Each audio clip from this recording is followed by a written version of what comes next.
Ji, Bismillah Rahman Rahim. Again, I welcome all of you excellencies representing OIC. The reason I especially called you today because the level of Islamophobia has increased all over the world, and you have seen the way they have, the gulf is widening. I decided when I became the Prime Minister that I would do my best to bridge this gulf which was increasing between the Muslim world and the Western world. Under freedom of expression, it was okay to ridicule or mock our Holy Prophet, peace be upon him. And in the Islamic countries, they felt that it was a deliberate attempt to insult us, to abuse us Muslims. They did not understand the Western mindset, and the Western mind did not understand the love and affection, the reverence we have for our Holy Prophet. And so what would happen is, because we, the Muslim countries, never make a concerted effort to try and make them understand what we feel for our Prophet, because they do not treat religion like we treat religion. Every few years, there is some sort of comment, caricatures, some book which insults our Holy Prophet. There's a reaction in the Muslim world. The Western world then says they are very narrow-minded, they do not understand freedom of expression, they don't understand our values, and this cycle keeps going on and on. My primary target of Muslim countries getting together, the target is the Western audience and the Western heads of state. And what are we trying to tell them? We're trying to tell them two things. One, Prophet Muhammad sallallahu alaihi wasallam is someone who lives in our hearts, and hence, and we love and respect and revere him. And any, under the garb of freedom of expression, any insult to him, any ridiculing him or mocking him, hence our reaction. So, the Western people and the Western governments, we need to have a dialogue and explain this to them, because they don't understand. I know Western societies. I've lived there. I know how they treat religion. So they can't understand this. It needs to be spoken at all levels, and they should be made to understand.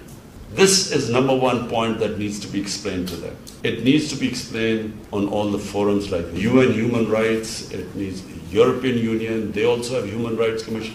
It needs to be explained to them, and it needs to be explained jointly by all of us. That's when it will have an effect. Secondly, unfortunately, terrorism and Islam, radical Islam, these terms became currency. So the ordinary people in the Western countries cannot distinguish between a moderate Muslim and a radical Muslim. They can't distinguish. So all Muslims become suspect.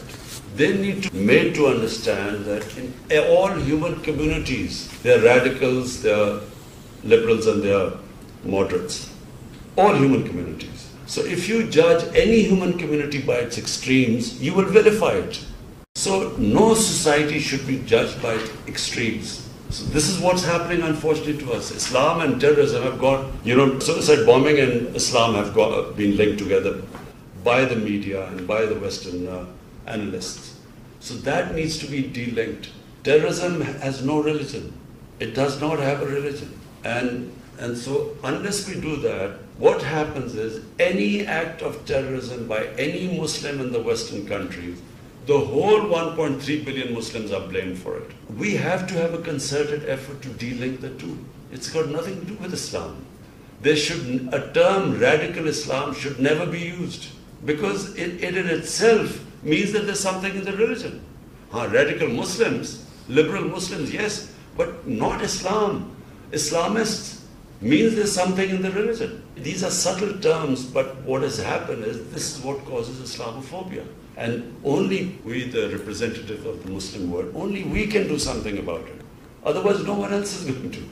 And once we do something about it, this will then seep into the media as well. And it can only be remedied if all of us, Muslim states, have a concerted. You don't have to have a big lot of material on it.